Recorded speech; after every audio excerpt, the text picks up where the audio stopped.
ಮೈಸೂರು ವಾಹಿನಿ ಅರ್ಪಿಸುವ ವಿಶೇಷ ಸಂಚಿಕೆಗೆ ಸ್ವಾಗತ. ನಾನು ಶಾಹಿ. ಇವತ್ತಿನ ಒಂದು ವಿಶೇಷ ಸಂಚಿಕೆಯಲ್ಲಿ ಇಂದಿನ ಆಧುನಿಕ ಜೀವನ ಶೈಲಿಯಿಂದಾಗಿ ಮತ್ತು ಸಾಕಷ್ಟು ಕೆಲಸದ ಒತ್ತಡದಿಂದ ನಾವೆಲ್ಲರೂ ಕೈಕಾಲು ನೋವು, ಜಾಯಿಂಟ್ ಪೇನ್, ಬೆನ್ನು, ಸೊಂಟ ನೋವು ಹೀಗೆ ಸಾಕಷ್ಟು ನೋವಿನಿಂದ ಬಳಲ್ತಿರ್ತೀವಿ. ಈ ನೋವಿನಿಂದ ಮುಕ್ತಿಯನ್ನ ಪಡೆಯಲು ಒಂದೊಳ್ಳೆ ಫಿಸಿಯೋಥೆರಪಿ ಸೆಂಟರ್ ಅಥವಾ ಒಂದೊಳ್ಳೆ ರಿಹ್ಯಾಬಿಲಿಟೇಷನ್ ಸೆಂಟರ್ ಅಥವಾ ಒಂದೊಳ್ಳೆ ಫಿಟ್ನೆಸ್ ಸೆಂಟರ್, ಈ ಮೂರು ಕೂಡ ಒಂದೇ ಕಡೆ ಎಲ್ಲಿ ಸಿಗುತ್ತೆ ಅಂತ ಯೋಚನೆ ಮಾಡ್ತಿದ್ರೆ ಜಾಸ್ತಿ ಯೋಚನೆ ಮಾಡಬೇಡಿ.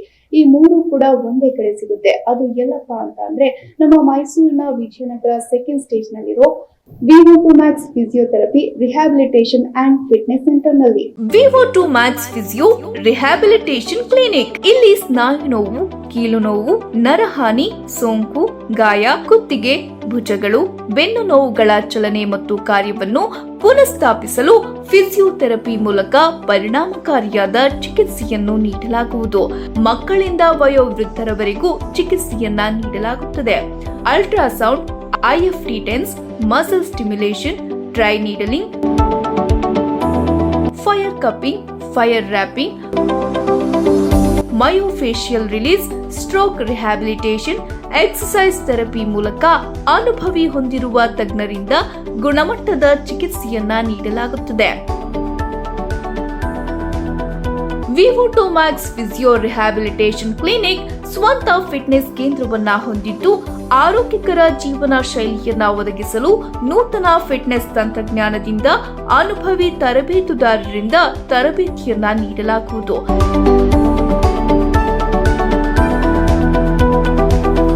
ಇದಲ್ಲದೆ ಕ್ರೀಡಾ ಅಥ್ಲೆಟಿಕ್ಗಳಿಗೆ ಶಕ್ತಿವರ್ಧನೆ, ಚಾಕಚಕ್ಯತೆ, ಕ್ರೀಡಾ ಕೌಶಲ್ಯದ ಜೊತೆಗೆ ವೈಜ್ಞಾನಿಕ ಮತ್ತು ರಚನಾತ್ಮಕ ತರಬೇತಿಯನ್ನ ನೀಡಲಾಗುವುದು.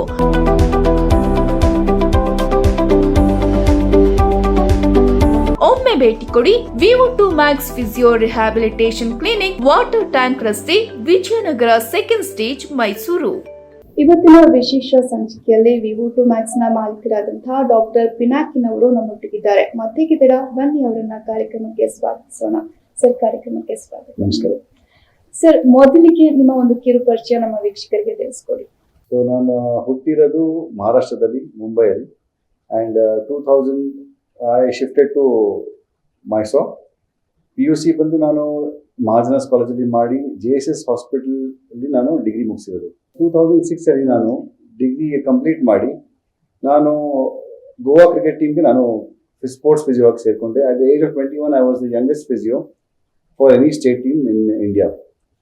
ಹಾಗಾಗಿ ಆಮೇಲೆ ಮಾಸ್ಟರ್ಸ್ ಡಿಗ್ರಿ ಮಾಡಬೇಕಂದ್ರೆ ತುಂಬ ಆಸೆ ಆಯಿತು. In 2009 I joined Leeds Metropolitan University, which is now called as Leeds Beckett University in UK. So ಅಲ್ಲಿ ಬಂದು ನಾನು ಸ್ಪೋರ್ಟ್ಸ್ ಪರ್ಫಾರ್ಮೆನ್ಸ್ ಅಂಡ್ ಬಯೋಮೆಕ್ಯಾನಿಕ್ಸ್ ಅಂತ ಒಂದು ಸ್ಪೆಷಲೈಸೇಷನ್ ನಾನು ಕೋರ್ಸ್ ಮಾಡಿರೋದು. 2012 ವಾಪಸ್ ನಾನು ಇಂಡಿಯಾ ಬಂದು ನಾನು 1 ವರ್ಷ ಕೊಲಂಬಿಯಾ ಹಾಸ್ಪಿಟಲಲ್ಲಿ ಕೆಲಸ ಮಾಡಿದೆ. ಆಮೇಲೆ 1 ವರ್ಷ ಗೋಲ್ಡ್ ಜಿಮ್ ಅಲ್ಲಿ ಕೆಲಸ ಮಾಡಿದೆ. Then I decided I was not happy with what was going on in this field of rehab and physio. So ಹೇಗೋ ಒಂದು ಧೈರ್ಯ ಮಾಡಿ ಒಂದು ಚಿಕ್ಕದಾಗ ಒಂದು ಕಂಪನಿ ಸ್ಟಾರ್ಟ್ ಮಾಡಿದೆ, Vivo2 Max. ಆ್ಯಂಡ್ ಅಲ್ಲಿಂದ ನನ್ನ ಜರ್ನಿ ಸ್ಟಾರ್ಟ್ ಆಯಿತು. ಸರ್, ನೀವು ಹೇಳಿದ್ರಿ ಬಯೋಮೆಕ್ಯಾನಿಕಲ್ ನೀವು ಸ್ಪೆಷಲೈಸೇಷನ್ ಅಂತ. ಈ ಬಯೋಮೆಕ್ಯಾನಿಕ್ ಅಂದ್ರೆ ಏನು? So biomechanics means study of human movement patterns. So ನಮ್ಮ ದೇಹನ ಹೇಗೆ ನಾವು ಮೂವ್ ಮಾಡ್ತೀವಿ, ಅದನ್ನ ನಾವು ಹೇಗೆ ಆಪ್ಟಿಮಮ್ ಆಗಿ ಮೂವ್ ಮಾಡಿದ್ರೆ ನಮಗೆ ನೋವು ಕಮ್ಮಿ ಇರುತ್ತೆ ಮತ್ತೆ ಪರ್ಫಾರ್ಮೆನ್ಸ್ ಜಾಸ್ತಿ ಆಗುತ್ತೆ. ಸೊ ಹಾಗಾಗಿ ಫಾರ್ ಎಕ್ಸಾಂಪಲ್ ನಾನು ಹೇಳ್ತೀನಿ, ಈಗ ನಮ್ಮ ಹತ್ರ ಎಲ್ಲರ ಹತ್ರ ಒಂದು ಕಾರ್ ಇರುತ್ತೆ. ಸೊ ಕಾರ್ದು ವೀಲ್ ಅಲೈನ್ಮೆಂಟ್ ಸರಿಗಿಲ್ಲ ಆದ್ರೂ ನಾವು ಕಾರ್ ಓಡಿಸ್ಬೋದು. ಬಟ್ ವೀಲ್ ಅಲೈನ್ಮೆಂಟ್ ಚೆನ್ನಾಗಿದ್ರೆ ಕಾರ್ ಇನ್ನೂ ಚೆನ್ನಾಗಿ ಹೋಗುತ್ತೆ.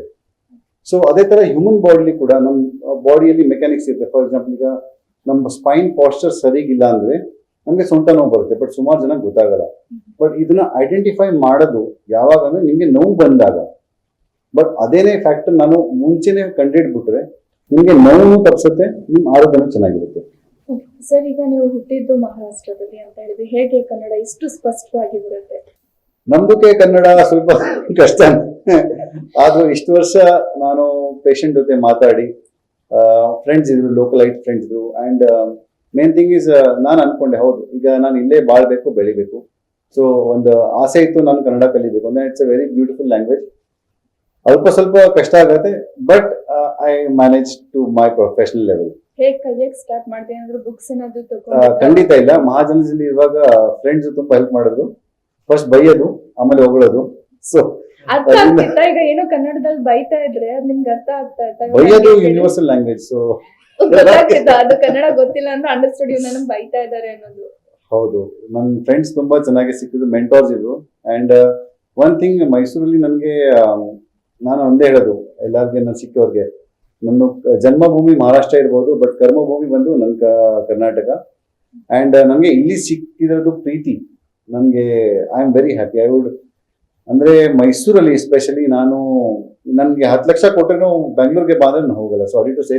ಬಟ್ ಮೈಸೂರಲ್ಲಿ ನೆಮ್ಮದಿರೋದು ನಮ್ಗೆ ಎಲ್ಲೂ ಸಿಗಲ್ಲ. ಅಂಡ್ ಹಂಗೆ ದಿಸ್ ಇಸ್ ಮೈ ಜರ್ನಿ.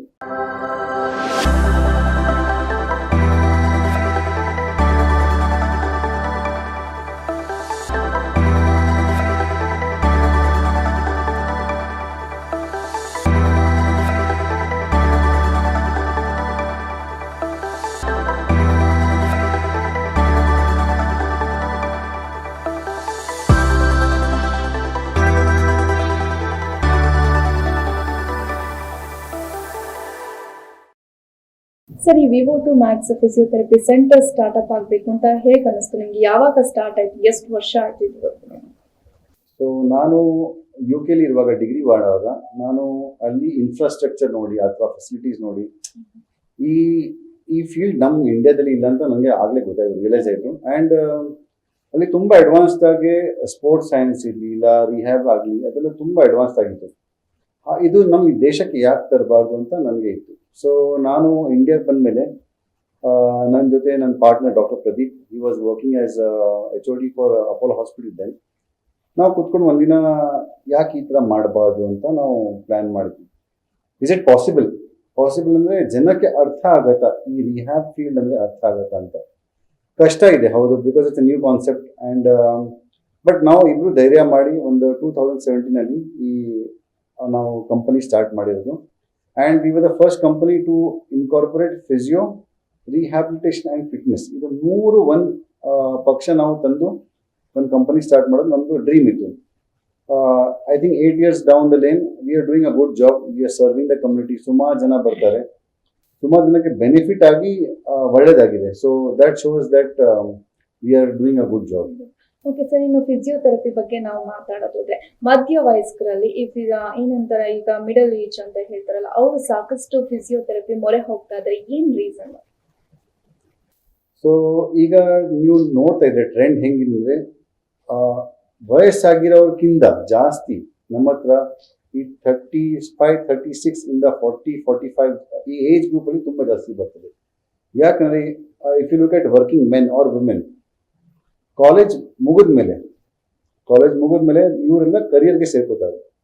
ಕರಿಯರ್ಲಿ ಈಗ ಇರೋ ಕಾಂಪಿಟೇಷನ್ 1 decade ಮುಂಚೆ ಇರಲಿಲ್ಲ. ಸೊ ಆಗ ಏನಾಗ್ತದೆ, ಇವ್ರು ತುಂಬಾ ಹಾರ್ಡ್ ವರ್ಕ್ ಮಾಡ್ತಾರೆ. ಹಾರ್ಡ್ ವರ್ಕ್ ಮಾಡುವಾಗ ತುಂಬಾ ಅವರ್ಸ್ ಹಾಕಬೇಕು, ಮೆಂಟಲ್ ಸ್ಟ್ರೆಸ್ ಇರುತ್ತೆ. ಇಷ್ಟೆಲ್ಲದಲ್ಲಿ ಏನಾಗ್ತದೆ, they don't know how to take care of themselves. So care of themselves ಅಂದ್ರೆ ಟೈಮಿಗೆ ಊಟ ಇಲ್ಲ, ಟೈಮಿಗೆ ನಿದ್ದೆ ಇಲ್ಲ, ಶರೀರಕ್ಕೆ ವ್ಯಾಯಾಮ ಇಲ್ಲ.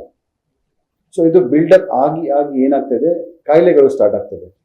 ಅದಕ್ಕೆ ನೀವು ನೋಡೋದು, ಈಗ ಡಾಕ್ಟರ್ಸ್ ಹತ್ರ ನೀವು ಹೋದ್ರೆ, ಜನರಲ್ ಡಾಕ್ಟರ್ಸ್ ಹತ್ರ ಹೋದ್ರೆ 35-40 years ಅಲ್ಲಿ ಜನಕ್ಕೆ ಈಗ ಡಯಾಬಿಟೀಸ್, ಹೈಪರ್ ಟೆನ್ಷನ್ ಎಲ್ಲ ಬರ್ತದೆ, ಥೈರಾಯ್ಡ್ ಪ್ರಾಬ್ಲಮ್ಸ್ ಆಗ್ತದೆ, ಹೆಣ್ಮಕ್ಳಿಗೆ PCOD ಆಗ್ತದೆ.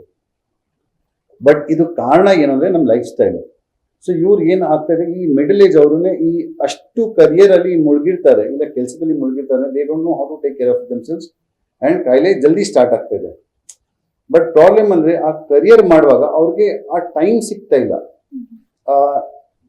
ಇಲ್ಲ ಅವ್ರಿಗೆ ಗೊತ್ತಿಲ್ಲ ಹೆಂಗ್ ನಾನು ಕೇರ್ ತಗೋಬೇಕು ಅಂತ. ಸೊ ಅದಕ್ಕೆ my focus is lot on bringing awareness for this age group. Because by the time you reach 40, ಒಂದು ಕರಿಯರ್ಲಿ ಸ್ಟೇಬಲ್ ಆಗಿರ್ತೀರಾ. That is the time you want to enjoy the money that you earned.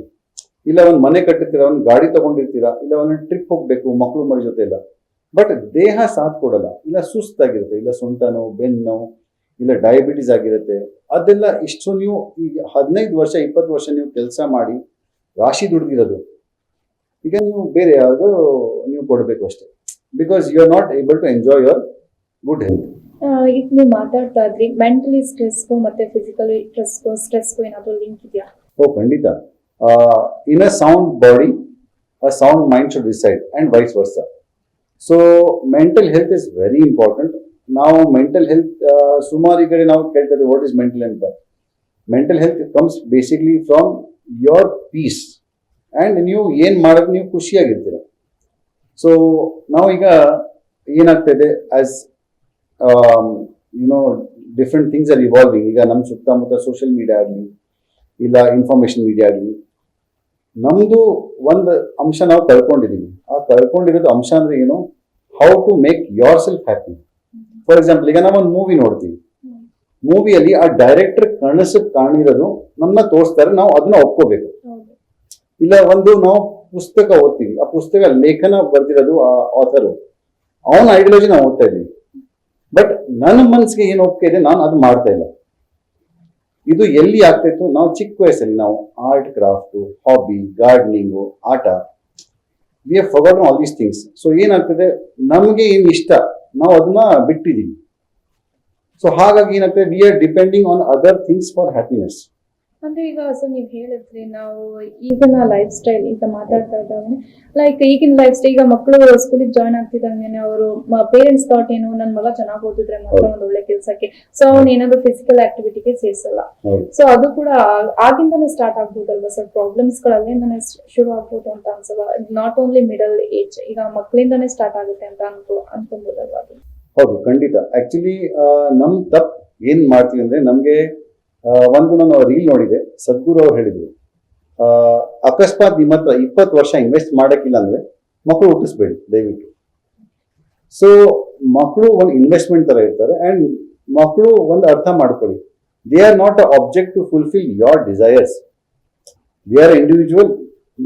As a parent ನಮ್ ಕೆಲಸ ಏನಂದ್ರೆ, ಮಕ್ಕಳನ್ನ ಒಳ್ಳೆ ಬೆಳವಣಿಗೆ ಕೊಡಬೇಕು, ಒಳ್ಳೆ ಸಂಸ್ಕಾರ ಕೊಡಬೇಕು, ಒಳ್ಳೆ ಎಜುಕೇಶನ್ ಕೊಡಬೇಕು, ಒಳ್ಳೆ ಲೈಫ್ ಸ್ಟೈಲ್ ಕೊಡಬೇಕು.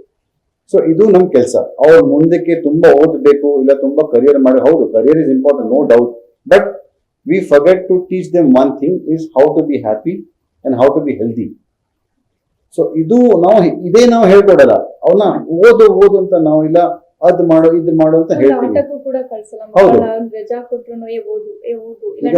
ನಮ್ಮ ಹತ್ರ ಅದೇ ಲೈನ್ಸ್ ನಾ ಹೇಳ್ತೀನಿ, ನಮ್ಮ ಹತ್ರ ಸುಮಾರು ಮಕ್ಕಳು ಬರ್ತಾರೆ 8th 9th 10th ಸ್ಟ್ಯಾಂಡರ್ಡ್. ಅವ್ರ ಒಂದು ಕಂಡೀಷನ್ ಇದೆ, ಸ್ಕೋಲಿಯೋಸಿಸ್ ಅಂತ. ಸ್ಕೋಲಿಯೋಸಿಸ್ ಅಂದ್ರೆ ಬೆನ್ನು ಸೊಟ್ಟಾಗಿರುತ್ತೆ, ಲಿಟ್ರಲಿ ಹಿಂಗಾಗಿರುತ್ತೆ. ಬಟ್ ಎಷ್ಟೋ ತಂದೆ ತಾಯಿಗೆ ಗೊತ್ತೇ ಇಲ್ಲ ಮಕ್ಕಳು ಬೆನ್ನು ಸೊಟ್ಟಾಗಿದೆ. ಏನಕ್ಕೆ, ಈ 13 14 15 ವಯಸ್ಸಲ್ಲಿ ನಾವು ಮಕ್ಕಳನ್ನ ಬಟ್ಟೆಯಲ್ಲಿ ನಾವು ನೋಡಲ್ಲ. ಅವ್ರು ದೊಡ್ಡವರಾಗಿರ್ತಾರೆ, ಚಿಕ್ಕ ವಯಸ್ಸಲ್ಲಿ ನಾವೇ ಸ್ನಾನ ಮಾಡಿಸೋದು ಎಲ್ಲ ನಾವು ಮಾಡ್ತೀವಿ. ಈಗ ಒಂದು 5th 6th ಸ್ಟ್ಯಾಂಡರ್ಡ್ ಮೇಲೆ ಮಕ್ಕಳನ್ನ ಮೈ ಮುಚ್ಚಬೇಕು ಅಂತ ನಾವು ಬುದ್ಧಿ ಹೇಳ್ಕೊಡ್ತೀವಿ, ಹೌದು ಒಳ್ಳೇದು. ಮಕ್ಕಳನ್ನ ಬ್ಯಾಡ್ ಪಾಸ್ಚರ್ ಆಗಿ ಅವ್ರ ಫಿಸಿಕಲ್ ಆಕ್ಟಿವಿಟಿ ಮಾಡದೆ ಅವ್ರನ್ನ ಬೆನ್ ವಿಕಾರ ಬರ್ತಾ ಇದೆ ಈಗಿನ ಮಕ್ಕಳನ್ನ. ಅದು ಎಷ್ಟು ವರ್ಸ್ಟ್ ಆಗ್ತದಂದ್ರೆ, ಲಿಟ್ರಲಿ ಆ ಮಕ್ಕಳು ಹತ್ರ ನಾವು ಕೆಲಸ ಬಿಡಿ, ಅವ್ರು ಆಟ ಆಡಕ್ ಬಿಡಿ, ಅವ್ರಿಗೆ ಹಾಸ್ಪಿಟಲ್ ಸೇರಿಸ್ಬೇಕು ಅಂತ ಕಂಡೀಷನ್ ಬರ್ತಾ ಇದೆ ಈಗ. ಸೊ ಅಂತ ನಾವು ಅವ್ರನ್ನ ಒಳ್ಳೆ ಸ್ಕೂಲ್ಗೆ ಸೇರಿಸಿ ಇಲ್ಲ ಒಳ್ಳೆ ಬಟ್ಟೆ ಕೊಡಿಸಿ ಏನು ಪ್ರಯೋಜನ ಆಗಿಲ್ಲ. ನಾವು ಅವ್ರನ್ನ ಒಳ್ಳೆ ಲೈಫ್ ಸ್ಟೈಲ್ ಕೊಡ್ಲಿಕ್ಕೆ ಆಗಿಲ್ಲ. So I think as parents we should learn that we should give them a good lifestyle and teach your child how to be happy. This is what I always tell parents. ಒಂದು ಸಣ್ಣ ವಿರಾಮದ ನಂತರ ಕಾರ್ಯಕ್ರಮ ಮುಂದುವರಿಯುತ್ತೆ. ಹೀಗೆ ನೋಡ್ತಾ ಇರಿ ನಿಮ್ಮ ನೆಚ್ಚಿನ ಸಿ ಮೈಸೂರು ವಾಹಿನಿ.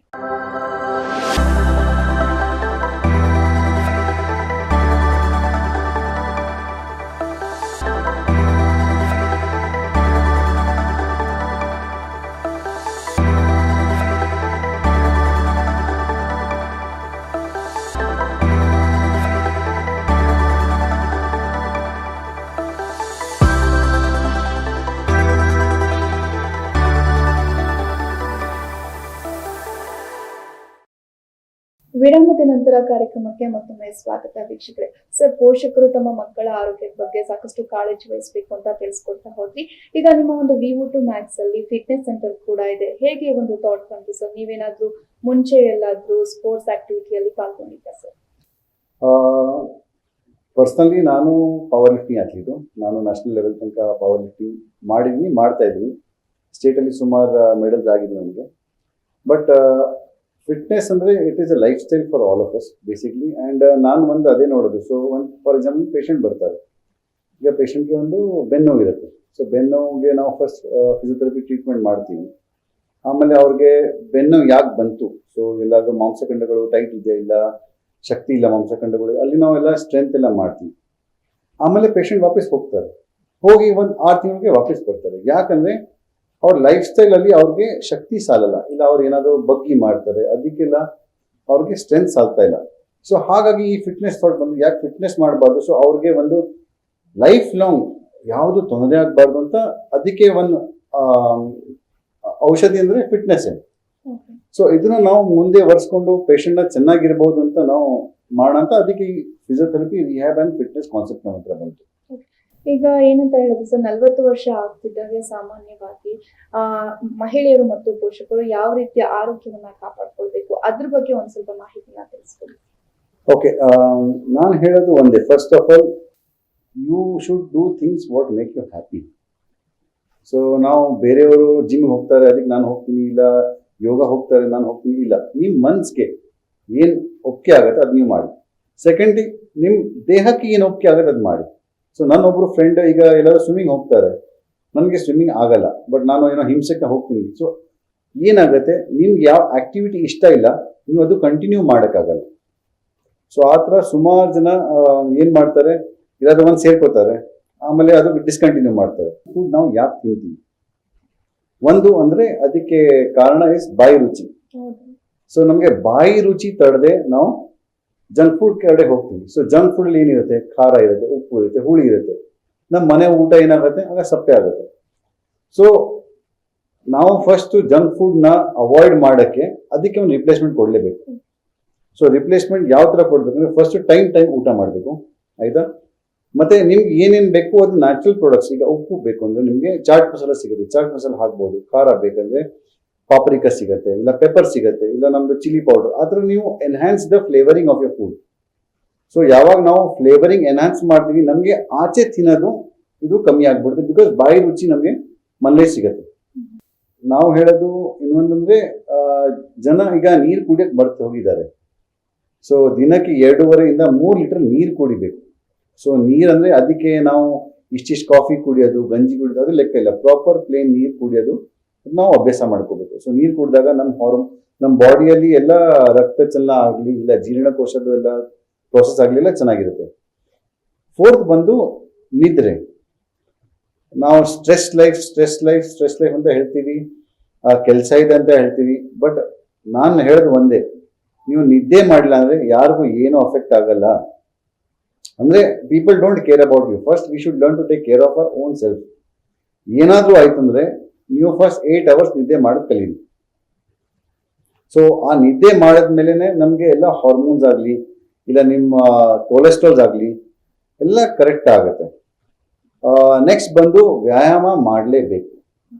ಇದು ವ್ಯಾಯಾಮ ಬಹಳ ಇಂಪಾರ್ಟೆಂಟ್. ಈಗ ಏನಕ್ಕೆ ವ್ಯಾಯಾಮ ನಾವು ಮಾಡಿದ್ರೆ ಅದು ಬ್ಯಾಂಕ್ಲಿ ದುಡ್ಡು ಜಮಾ ಮಾಡ್ದಂಗೆ. ನಾವು ಕೆಲಸ ಮಾಡ್ತೀವಿ, ಇಲ್ಲ ವಾಕಿಂಗ್ ಮಾಡ್ತೀವಿ, ಅದು ದುಡ್ಡು ತೆಗಿಯಂಗೆ, ATM ಇಂದ ದುಡ್ಡು ತೆಗಿಯಂಗೆ. ಸೊ ನಮಗೆ ಸುಮಾರು ಜನ ಹೇಳ್ತಾರೆ, ನಾನು ವಾಕಿಂಗ್ ಹೋಗ್ತೀನಿ, ನಾನು ಜಿಮ್ಗೆ ಹೋಗಲ್ಲ, ನಾನು ಎಕ್ಸಸೈಸ್ ಮಾಡಲ್ಲ. Walking is not an exercise which will build strength ಮಾಡಬೇಕು ಅಂದರೆ ನೀವು ರೆಸಿಸ್ಟೆನ್ಸ್ ಎಕ್ಸಸೈಸ್ ಮಾಡಬೇಕು. ಸೊ ರೆಸಿಸ್ಟೆನ್ಸ್ ಎಕ್ಸಸೈಸ್ ಮಾಡಿದ್ರೆ ನಿಮಗೆ ಸ್ಟ್ರೆಂತ್ ಬಿಲ್ಡ್ ಆಗುತ್ತೆ. ಸೊ ಸ್ಟ್ರೆಂತ್ ಬಿಲ್ಡ್ ಆಗೋದು ನಿಮ್ಮದು ವರ್ಕಿಂಗ್ ಕೆಪಾಸಿಟಿ ಜಾಸ್ತಿ ಆಗುತ್ತೆ. ಸೊ ಈ ಕಾನ್ಸೆಪ್ಟ್ ತುಂಬ ಕಮ್ಮಿ ಜನಕ್ಕೆ ಅರ್ಥ ಆಗುತ್ತೆ. ಈಗ ನಾನು ಹೇಳಿದೆ ಸರ್, ಮಿಡ್ ಲೈಫ್ ಅವರು ನೀವು ಯಾವ ರೀತಿ ಕೇರ್ ತಗೋಬೇಕು ಅಂತ ನೀವು ತಿಳಿಸ್ಕೊಟ್ರಿ. ಈ ಮಿಡ್ ಲೈಫ್ ಏಜ್ ಏನಿರುತ್ತೆ ಪರ್ಸನ್ಸ್ಗಳು, ಪುರುಷರು ಇರ್ಬೋದು, ಮಹಿಳೆಯರಿರ್ಬೋದು, ಯಾವ ರೀತಿ ಆರೋಗ್ಯ ಸಮಸ್ಯೆಯಿಂದ ಬಳಲ್ತಾ ಇದ್ದಾರೆ ಸರ್ ನಿಮಗೆ ತಿಳಿದ ಮಟ್ಟಿಗೆ? ಓಕೆ, ಒಂದ್ ಕಡೆ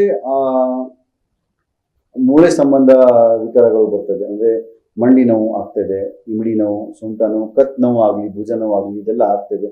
ಬಿಕಾಸ್ ಬರ್ತಾ ಲೈಫ್ ಸ್ಟೈಲ್ ಹೇಗಾಗ್ತದೆ ಅಂದ್ರೆ ಜಾಸ್ತಿ ಕೂತ್ಕೊಂಡು ಕೆಲಸ ಇದೆ, ನಿಂತ್ಕೊಂಡು ಕೆಲಸ ಕಮ್ಮಿ ಇದೆ, ಇಲ್ಲ ಓಡಾಡ್ಕೊಂಡು ಕೆಲಸ ಕಮ್ಮಿ ಇದೆ. ನಾವು ಓಡಾಡ್ಕೊಂಡು ಕೆಲಸನೂ ಇದ್ರೆ ನಾವು ಜಾಸ್ತಿ ಬೈಕ್ ಆಗಲಿ ಇಲ್ಲ ಕಾರ್ ಆಗಲಿ ಆ ಥರ ನಾವು ಟ್ರಾವೆಲ್ ಮಾಡ್ತಾ ಇದೀವಿ. ಸೆಕೆಂಡ್ ಬಂದು ಹಾರ್ಮೋನಲ್ ಇಶ್ಯೂಸ್ ಆಗ್ತದೆ. ಹೆಣ್ಮಕ್ಳಿಗೆ PCOD ಆಗ್ತದೆ, ಇಲ್ಲ ಅದರಿಂದ ವೇಟ್ ಗೇನ್ ತುಂಬ ಆಗ್ತದೆ, ಇಲ್ಲ ಒಬಿಸಿಟಿ ಆಗ್ತದೆ, ಫ್ಯಾಟ್ ಪರ್ಸೆಂಟೇಜ್ ಆಗ್ತದೆ. ಇಲ್ಲಾಂದ್ರೆ ಇನ್ನೊಂದ್ ಕಡೆ ತುಂಬಾ ಸಣ್ಣ ಇದ್ದಾರೆ. ಥರ್ಡ್ ಬಂದು ಫರ್ಟಿಲಿಟಿ ಇಶ್ಯೂಸ್ ಆಗ್ತದೆ. ಗಂಡು ಮಕ್ಕಳು ಮತ್ತೆ ಹೆಣ್ಮಕ್ಳು ಕೂಡ ಫರ್ಟಿಲಿಟಿ ಅಂದ್ರೆ ಮಕ್ಕಳು ಮಾಡೋಕೆ ಕಷ್ಟ ಆಗ್ತಾ ಇದೆ, ಗರ್ಭಕೋಶ ತೊಂದರೆ ಆಗ್ತಾ ಇದೆ. ಮೆಂದು ಅವ್ರವ್ರ ಪ್ರಾಬ್ಲಮ್ಸ್ ಇರುತ್ತೆ. ಫೋರ್ತ್ ಬಂದು ಅವ್ರಿಗೆ ಮೆಂಟಲ್ ಸ್ಟ್ರೆಸ್ ತುಂಬಾ ಆಗ್ತಾ ಇದೆ. ಮೆಂಟಲ್ ಸ್ಟ್ರೆಸ್ ಅಂದ್ರೆ ರಾತ್ರಿ ನಿದ್ದೆ ಬರ್ತಾ ಇಲ್ಲ, ಇಲ್ಲ ಕೋಪ ಆಗೋದು ಜಾಸ್ತಿ, ಇಲ್ಲ ಡಿಪ್ರೆಷನ್ ಹೋಗೋದು, ಆಂಗ್ಸೈಟಿ ಬಿಲ್ಡ್ ಆಗೋದು. ಸೊ ಅದು ಆಗ್ತದೆ. ಇನ್ಬಿಟ್ಟು ಬಾಕಿ ಎಲ್ಲ ಸುಮಾರು ಈ ಥರ ಪ್ರಾಬ್ಲಮ್ಸ್ ಆಗ್ತಾ ಇದೆ. ಸೊ ಇದೆಲ್ಲ ಅಫೆಕ್ಟ್ ಆಗಿ ಅವ್ರಿಗೆ ಸೋಷಿಯಲ್ ಇಂಟರಾಕ್ಷನ್ಸ್ ಕಮ್ಮಿ ಆಗ್ತಾ ಇದೆ. ಅಂಡ್ ದಿನಾಚರಣೆಯಲ್ಲಿ ಈಗ ಕಾನ್ಫಿಡೆನ್ಸ್ ಡೌನ್ ಆಗ್ತಾ ಇದೆ. So it affects the performance at work ಆಗಲಿ, ಇಲ್ಲ ಈವನ್ ಇನ್ ಸೊಸೈಟಿ, ಇಲ್ಲ ಫ್ಯಾಮಿಲಿ ಜೊತೆ ನಾವು ಹೇಗೆ ಬಿಹೇವ್ ಆಗ್ತೀವಿ, ಅದೆಲ್ಲ ಸೋಷಿಯಲ್ ಅಂಡ್ ಇಮೋಷನಲ್ ಟ್ರಾಮಾ ಆಗ್ತದೆ.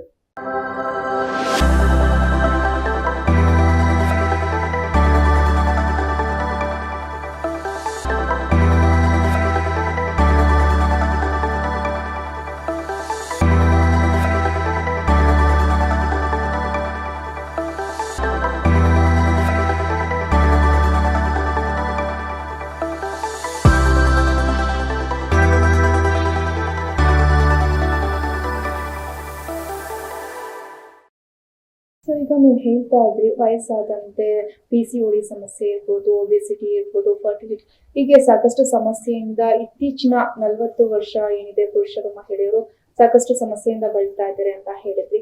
ಇದಕ್ಕೆ ಒಂದು ಅವ್ರಿಗೆ ನಾಲೆಡ್ಜ್ ಇಲ್ಲದೆ ಇರೋದು ಕಾರಣ ಇರ್ಬೋದು ಅಂತ ಹೇಳ್ತೀರಾ? ಮೇನ್ ಥಿಂಗ್, ಜನಕ್ಕೆ ಅವೇರ್ನೆಸ್ ಇಲ್ಲ. ಸೊ ಅವೇರ್ನೆಸ್ ಇಲ್ಲ ಅಂದ್ರೆ ಒಂದು ಈ ತರ ಪ್ರಾಬ್ಲಮ್ಸ್ ಆಗ್ಬಹುದು ಅಂತ ಅವ್ರಿಗೆ ಒಂದು ಗೈಡ್ ಯಾರು ಮಾಡೋದಿಲ್ಲ. ಸೆಕೆಂಡ್ ಥಿಂಗ್ ಇಸ್, ಈಗ ನಮ್ಮ ಹತ್ರ ಬರ್ತಾರೆ ಈ ತರ ಕ್ಲೈಂಟ್, ಸುಮಾರು ಕ್ಲೈಂಟ್ಸ್ ಬರ್ತಾರೆ. ಸೊ ಅವ್ರು ಅನ್ಕೋತಾರೆ ಜಿಮ್ ಅಂದ್ರೆ ಬರೀ ಬೆವರು ಸೂಸೋದು. ಸೊ ಆ ಥರ ಇಲ್ಲ. ನಾನು ಫಸ್ಟ್ ಕೇಳ್ತೀನಿ, ನೀವು ಯಾಕೆ ಸೇರ್ತಾ ಇದ್ದೀರಾ, ನಿಮ್ಮ ಉದ್ದೇಶ ಏನು? ಸೊ ಸುಮಾರು ಲೇಡೀಸ್ ಹೇಳ್ತಾರೆ ನಮಗೆ, ಸರ್ ನಾನು 10 kg ಸಣ್ಣ ಆಗಬೇಕು ಅಂತ. ಸರಿ, ನಾನು ಕೇಳ್ತೀನಿ, ನನಗೆ 5 ಕಾರಣ ಕೊಡಿ 10 kg ಸಣ್ಣ ಆದ್ರೆ ನಿಮ್ಮ ಲೈಫ್ ಹೇಗೆ ಚೇಂಜ್ ಆಗೋದಂತ. ಅವ್ರ ಹತ್ರ ಅದಕ್ಕೆ ಉತ್ತರ ಇಲ್ಲ. ನಾನು ನಿಮಗೆ ಎಕ್ಸಾಂಪಲ್ ಕೇಳ್ತೀನಿ. ನೀವು ಎಲ್ಲರೂ ಟಿವಿ ನೋಡ್ತಾ ಇದ್ದೀರಾ, ಈಗ ಟಿವಿ ನೋಡ್ತಾ ಇದ್ದೀರಾ, ಒಂದು ಟಿವಿ ಆಡ್ ನೋಡ್ತೀರಾ, ಧಾರಾವಾಹಿ ನೋಡ್ತೀರಾ, ಎಲ್ಲ ನೋಡ್ತೀರಾ. ಅದರಲ್ಲಿ ಒಬ್ಬ ಬಾಲ್ಡ್ ಮನುಷ್ಯ, ಒಬ್ಬ ಕಪ್ ಮನುಷ್ಯ, ಒಬ್ಬ ಡುಮ್ಮಕ್ ಲೇಡಿ, ದಪ್ಪ ಇರೋ ಲೇಡಿ, ಒಬ್ಬ ವಿಕಲಾಂಗ. ಈ ಹಾರ್ಪಿಕ್ ಆ್ಯಡ್ ಆಗಲಿ, ಯಾವುದು ಕ್ಯಾಡ್ಬರಿ ಆ್ಯಡ್ ಆಗಲಿ, ಚ್ಯವನ್ಪ್ರಾಶ್ ಆ್ಯಡ್ ಆಗಲಿ, ಯಾವ್ದೆಲ್ಲ ಸಿಗಲ್ಲ. ಅಲ್ಲಿ ಎಲ್ಲ ಸ್ಲಿಮ್ ಟ್ರಿಮ್ ಚೆನ್ನಾಗಿ ಫೇರ್ ಆಗಿರ್ತಾರೆ. ಆ ಫೇರ್ ಅಂಡ್ ಲವ್ಲಿ ಆ್ಯಡ್ ಅಲ್ಲಿ ಫೇರ್ ಆಗಿರ್ತಾರೆ. ಸೊ ನಮಗೆ ಅಕ್ಸೆಪ್ಟೆನ್ಸ್ ಏನಾಗ್ತದೆ ಅಂದ್ರೆ, ನಾ ಆ ಥರ ಇರಬೇಕು. ಯಾವ್ದಾದ್ರು ಪೋಸ್ಟರ್ ಆಗಲಿ, ಇಲ್ಲ ಪ್ಯಾಂಫ್ಲೆಟ್ ಆಗಲಿ, ಯಾವ್ದು ಇದೆಲ್ಲ ಇದ್ರಲ್ಲಿ ಮನುಷ್ಯರು ಇಲ್ವಾ ನಮ್ಮ ಸೊಸೈಟಿಯಲ್ಲಿ? ಇಲ್ವಾ? ಎಲ್ಲ ಇದ್ದಾರೆ, ಬಟ್ ಅಡ್ವರ್ಟೈಸ್ಮೆಂಟ್ ಅಲ್ಲಿ ಇಲ್ಲ. ಕಂಪ್ಯಾರಿಸನ್ ಸೊ ಆಗ ಏನಾಗ್ತದೆ, ಇದೇನ ನಾವು ಬಾಡಿ ಶೇಮಿಂಗ್ ಅಂತ ಹೇಳೋದು. ಈಗ ಗೊತ್ತಿಲ್ಲದೆ ನಮ್ಮ ದೇಶಕ್ಕೆ ಈ ಬಾಡಿ ಶೇಮಿಂಗ್ 30 years ಇಂದ ಆಗ್ತಾ ಇದೆ, right from information media. So ಹಾಗ ಏನಾಗುತ್ತೆ, ನಮಗೂ ಆ ಥರ ಆಗ್ಬೇಕು, ನಮಗೂ ಬೊಂಗುಳು ಕೂದಲು ಇರ್ಬೇಕು, ನಮ್ಗೆ ಡ್ಯಾಂಡ್ರಫ್ ಇರಬಾರ್ದು. ಕೆಟ್ರಿನಾ ಕೆಫ್ ಯೂಸ್ ಮಾಡ್ತಾರೆ ಕ್ಲಿನಿಕ್ ಒಳಗೆ. ಸೊ ನಾನು ಅದೇ, ಅವ್ರು ಇಷ್ಟು ವರ್ಷ ಕ್ಲಿನಿಕ್ ಒಳಗೆ ಯೂಸ್ ಮಾಡ್ತಾ ಇದ್ದಾರೆ, ಇನ್ನೂ ಡ್ಯಾಂಡ್ರಫ್ ಹೋಗಿಲ್ಲ. So but people don't understand that clinic ಒಳಗೆ ಹಾಕಿ ಡ್ಯಾಂಡ್ರಫ್ ಹೋಗಲ್ಲ, ನಾನು ಡರ್ಮಟಾಲಜಿಸ್ಟ್ ಹತ್ರ ಹೋಗ್ಬೇಕು. ಬ್ಲೈಂಡ್ ಆಗಿ ಹೌದು. ಸೊ ನಾನು ಇದು ಒಂದು ಎಕ್ಸಾಂಪಲ್ ನಾನು ಕೊಟ್ಟಿದ್ದೀನಿ, ತಪ್ಪಿಲ್ಲ ಅದರಲ್ಲಿ. ನಮ್ಗೆ ಗೈಡ್ಗಳಿಲ್ಲ. ಸೊ ಆಗ ಏನಾಗುತ್ತೆ, ಈಗ ಹೆಣ್ಮಕ್ಳಿಗೂ ಅಷ್ಟೇ, ಈಗ ಒಂದು ಅವರು ದಪ್ಪ ಆಗ್ತಾ ಇದ್ದಾರೆ, ಒಂದು ಹುಡುಗಿ ಕಾಲೇಜ್ ಹೋಗ್ತಾ ಇದ್ದಾಳೆ, ಆಮೇಲೆ ದಪ್ಪ ಆಗ್ತಿದ್ದಾರೆ, ಅವ್ರು ತಿಂತಾ ಇಲ್ಲ, ಬಟ್ ಅದು ದಪ್ಪ ಆಗ್ತಾರೆ. By time she comes to degree college ಇನ್ನೂ ತುಂಬಾ ದಪ್ಪ ಆಗಿರ್ತಾಳೆ.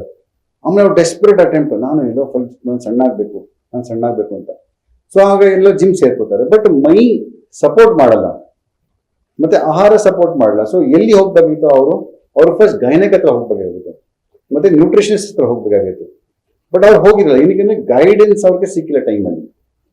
ಸೊ ಅಲ್ಲೇನೂ ಹೋಗಿ ಈಗ ಜಿಮ್ಮಿಗೆ ಹೋಗಿ ಸೇರ್ಕೋತಾರೆ. ಸೊ ಜಿಮ್ ಅಲ್ಲಿ ನಾನು ಟ್ರೆಡ್ಮಿಲ್ ಇರುತ್ತೆ, ಅಲ್ಲಿ ಮಾಡ್ತಾರೆ, ಏನೋ ಎಕ್ಸರ್ಸೈಸ್ ಮಾಡ್ತಾರೆ, ಮಂಡಿ ನೋವು ಬರುತ್ತೆ, ಸೊಂಟ ನೋವು ಬರುತ್ತೆ. ಸೊ ಆಗ ಬೇರೆ ನಾನು ಈಗ ಜಿಮ್ ಬೇಡ, ನನಗೆ ವರ್ಕ್ ಆಗ್ತಾನೆ, ನಾನು ಯೋಗ ಹೋಗ್ತೀನಿ. ಬಟ್ ಅಲ್ಲಿ ಇಂಜುರಿ ಅವ್ರು ಯೋಗ ಕ್ಯಾರಿ ಮಾಡ್ತಾರೆ. ಸೊ ಅಲ್ಲಿ ನೋವು ಬಗ್ಗಿ ಮಾಡಿದಾಗ ಇನ್ನೂ ನೋವು ಜಾಸ್ತಿ ಆಗುತ್ತೆ. ಆಮೇಲೆ ಮೂಳೆ ಡಾಕ್ಟರ್ ಹತ್ರ ಹೋಗ್ತಾರೆ. ಮೂಳೆ ಡಾಕ್ಟರ್ ಹಿಂಗೆ ತೊಂದರೆ ಆಗಿದೆ, ನೀವು ಮಾತ್ರೆ ತಗೊಳ್ಳಿ, ರೆಸ್ಟ್ ತಗೊಳ್ಳಿ ಅಂತ. ಮಾತ್ರೆ ತಗೊಳ್ಳೋದು ಬೇಡ, ನಾನು ಬೇರೆ ಕಡೆ ಹೋಗ್ತೀನಿ. ಮತ್ತೆ ಅವರು ಮಸಾಜ್ಗೆ ಹೋಗ್ತಾರೆ. ಸೊ ಒಂದು ಕಾರಣದಿಂದ ಅವ್ರು ಸುತ್ತಿ ಅವ್ರು 10 years ಅವ್ರು ವೇಸ್ಟ್ ಮಾಡ್ತಾರೆ. ಸೊ ಈ ಟೈಮಲ್ಲಿ ಏನಾಗುತ್ತೆ, ಅವ್ರಿಗೆ ಡಿಮೋಟಿವೇಟ್ ಆಗಿರುತ್ತೆ. ಸೊ ನಾನು ಏನೋ ಮಾಡಿದ್ರೆ ಏನೋ ಯೂಸ್ ಇಲ್ಲ, ಅಷ್ಟರಲ್ಲಿ ಮದುವೆ ಆಗುತ್ತೆ, ಮಕ್ಕಳು ಮಾಡೋ ಟೈಮ್ ಆಗುತ್ತೆ. ಬಟ್ ಮಕ್ಕಳು ಆಗ್ತಾ ಇಲ್ಲ, ಯಾಕೆ? PCOD ಪ್ರಾಬ್ಲಮ್ ಸೆಟ್ ಆಗಿದೆ. ಅಲ್ಲಿ ಗರ್ಭಕೋಶದಲ್ಲಿ ಗಂಟೆ ಎಲ್ಲ ಕಟ್ಕೊಂಡಿದೆ. ಆಮೇಲೆ ಗೈನಕ್ ಹೇಳ್ತಾರೆ ನಿಮ್ಗೆ ಮಕ್ಕಳು ಮಾಡೋದು ತುಂಬಾ ಕಷ್ಟ ಇದೆ, ನೀವು ಕೋರ್ಸ್ ಆಫ್ ಮೆಡಿಸಿನ್ ಮಾಡಬೇಕು. ಆಗ ಏನಾಗುತ್ತೆ, ಅವ್ರು ಇನ್ನೂ ಡಿಪ್ರೆಷನ್ ಹೋಗ್ತಾರೆ. And this is A very common example which is happening in the society now days. ಅಂದ್ರೆ ಸೂಕ್ತ ಮಾಹಿತಿಯ ಕೊರತೆ ಮೇನ್ ಹೌದು. ಅಂತ ಹೇಳ್ತಾರೆ. ಕರೆಕ್ಟ್ ಆದಂತಹ ಇನ್ಫಾರ್ಮೇಶನ್ ಇದ್ದಿದ್ರೆ ಎಲ್ಲಾ ಪ್ರಾಬ್ಲಮ್ ಹೌದು. ಸೊ ಅಲ್ಲೇ ಅವರು ಆ ಟೈಮಲ್ಲಿ ಕರೆಕ್ಟ್ ಆಗಿ ಒಂದು ಪ್ರೊಫೆಷನಲ್ ಹತ್ರ ಹೋಗಿದ್ರೆ ಅವ್ರು ಒಳ್ಳೆ ಗೈಡ್ ಮಾಡೋರು ಆಗ್ತಾ ಇತ್ತು. So it would have saved 20 years for this wonderful girl and she would have had a beautiful life. ವಯಸ್ಸಾದಂತೆ ಮಸ್ಕ್ಯುಲೋಸ್ಕೆಲಿಟಲ್ ಯಾವ ರೀತಿ ಪರಿಣಾಮ ಬೀರುತ್ತೆ ಮತ್ತೆ ಅದನ್ನ ನಾವು ಹೇಗೆ ತಡೆಗಟ್ಟಬಹುದು ಸರ್? ಓಕೆ, ಸೊ ಇದಕ್ಕೆ ಇನ್ನೊಂದು ಉದಾಹರಣೆ ಕೊಟ್ಟು ನಾವು ವಯಸ್ಸು 25 ತನಕ ನಾವು ಬೆಳೀತಾ ಇರ್ತೀವಿ, ಅದನ್ನು ನಾವು ಅನಾಬಾಲಿಕ್ ಅಂತ ಹೇಳ್ತೀವಿ. ಸೊ ಆ ಟೈಮಲ್ಲಿ ನೀವು ಏನಾದರೂ ತಿಂದರೆ ನಮ್ಮ ಮೈಗೆ ಅಂಟ್ಕೊಬಿಡುತ್ತೆ, ಚೆನ್ನಾಗಿರ್ತೀವಿ, ನಾವು ಸಣ್ಣಗಿರ್ತೀವಿ, ಎನರ್ಜೆಟಿಕ್ ಆಗಿರ್ತೀವಿ, ಎಲ್ಲ ಆರಾಮಾಗಿರ್ತೀವಿ. ಅದೇ ಬರ್ತಾ ಬರ್ತಾ ನಾವು ಏನಾದರೂ ತಿಂದರೆ ಈ ಸೈಡಲ್ಲಿ ಬರುತ್ತೆ, ಇಲ್ಲಿ ಬರುತ್ತೆ, ಎಲ್ಲ ಕಡೆ ಬರ್ತಾ ಇರುತ್ತೆ. ಯಾಕೆಂದರೆ ಆಗ ನಮ್ಮ ಬಾಡಿ ಕ್ಯಾಟಬಾಲಿಕ್ ಆಗಿದೆ. ಸೊ ಕ್ಯಾಟಬಾಲಿಕ್ ಅಂದರೆ ನಮ್ಮ ಬಾಡಿದು ಗ್ರೋತ್ ಸ್ಟಾಪ್ ಆಗಿರುತ್ತೆ, ಎಲ್ಲ ಬ್ರೇಕ್ ಡೌನ್ ಸ್ಟಾರ್ಟ್ ಆಗಿದೆ. ಅದು ನಾವು ಅನಾಬಾಲಿಕ್ ಆ್ಯಂಡ್ ಕ್ಯಾಟಬಾಲಿಕ್ ಅಂತ ಹೇಳ್ತೀವಿ.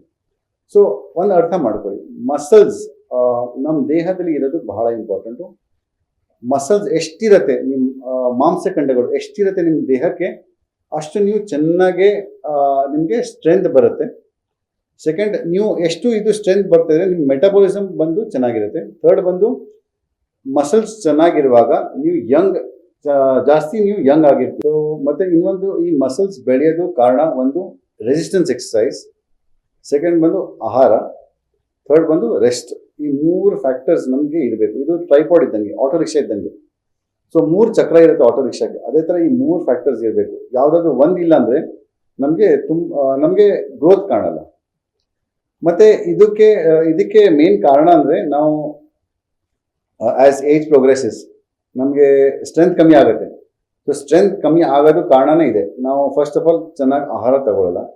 ಸೊ ಆಹಾರ ಬಂದು ತುಂಬ ಊಟದಲ್ಲ, ತುಂಬ ಊಟ ತಿನ್ನೋದು ಆಹಾರ ಅಲ್ಲ, ಕರೆಕ್ಟ್ ಅಂಶಗಳು ನಾವು ತಿನ್ನಬೇಕು. ಸೊ ಕರೆಕ್ಟ್ ಅಂಶಗಳು ನಾವು ಏನು ಹೇಳ್ತೀವಿ ಅಂದರೆ, ಫಸ್ಟ್ ಪ್ರೋಟೀನ್ಸ್ ತಿನ್ನಿ, ಆಮೇಲೆ ಕಾರ್ಬೋಹೈಡ್ರೇಟ್ಸ್ ತಿನ್ನಬೇಕು ಆ್ಯಂಡ್ ಫ್ಯಾಟ್ಸ್ ತಿನ್ನಬೇಕು. ಸೊ ಕಾರ್ಬೋಹೈಡ್ರೇಟ್ಸಲ್ಲಿ ನಾವು ಯಾವ ಥರ ಹೇಳ್ತೀವಿ, ಕಾರ್ಬೋಹೈಡ್ರೇಟ್ಸಲ್ಲಿ ನಾವು ಸ್ಟಾರ್ಚಿ ಕಾರ್ಬೋಹೈಡ್ರೇಟ್ಸ್ಗಿಂತ ನಾವು ಫೈಬ್ರಸ್ ಕಾರ್ಬೋಹೈಡ್ರೇಟ್ಸ್ ತಿನ್ನಬೇಕು. ಸೊ ಅದಾದಮೇಲೆ ಒಳ್ಳೆ ಫ್ಯಾಟ್ಸ್ ತಿನ್ನಬೇಕು. ಸೊ ಕೆಲವು ಟೈಮ್ ನಾವು ಹೇಳ್ತೀವಿ ಫ್ಯಾಟ್ಸ್ ತುಂಬ ಕೆಟ್ಟದ್ದು ಅಂತ. ಇಲ್ಲ, ಫ್ಯಾಟ್ಸ್ ಕೆಟ್ಟದಲ್ಲ, ನಾವು ಫ್ಯಾಟ್ಸ್ ಜೊತೆ ಬೇರೆ ಎಲ್ಲ ತಿಂತೀವಲ್ಲ ಅದು ಕೆಟ್ಟದ್ದು.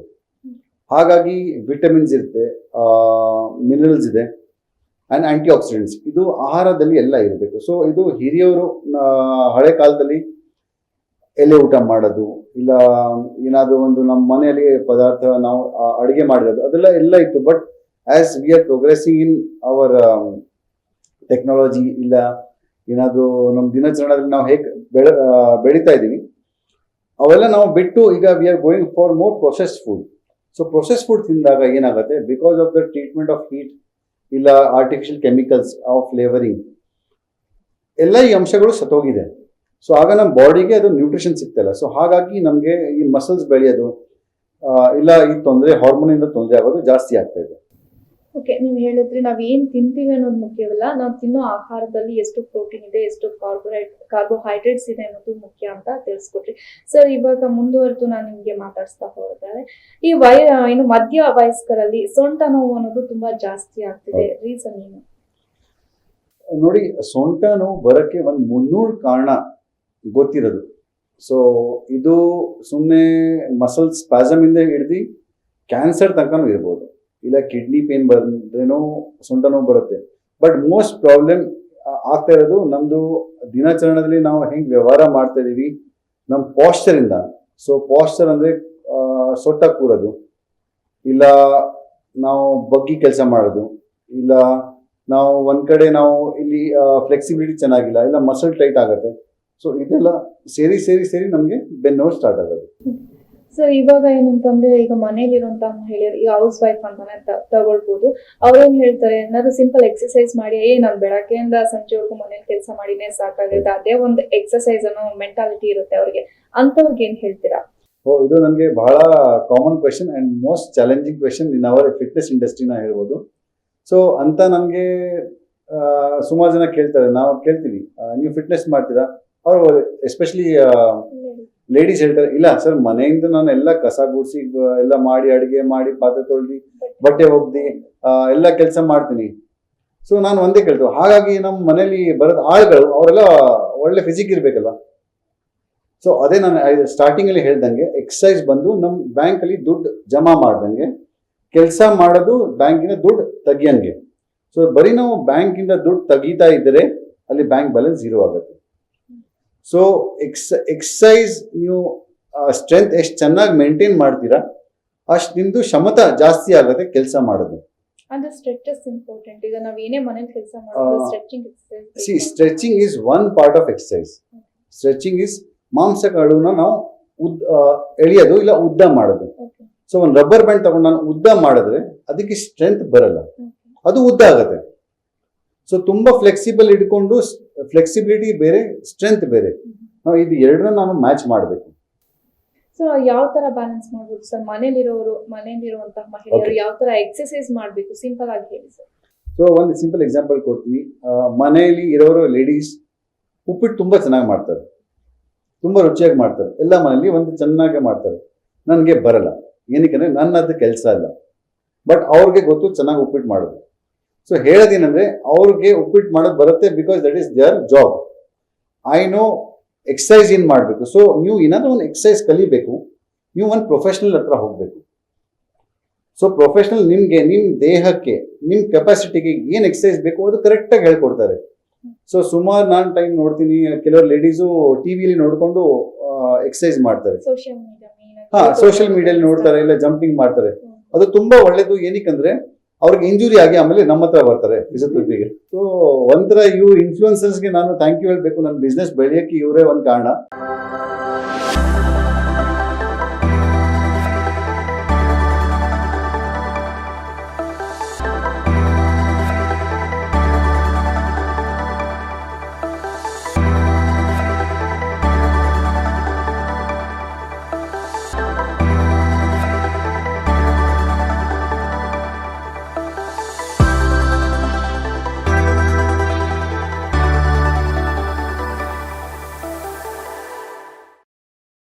ಈಗ ಮಹಿಳೆಯರಿಗೆ ಹೇಳಿದ್ರಿ, ಈಗ ಪುರುಷರು ಅಂತ ಬಂದಾಗ ಬೆಳಗ್ಗೆಯಿಂದ ಸಂಜೆವರೆಗೂ ಕೆಲಸ ಮಾಡಿರ್ತಾರೆ.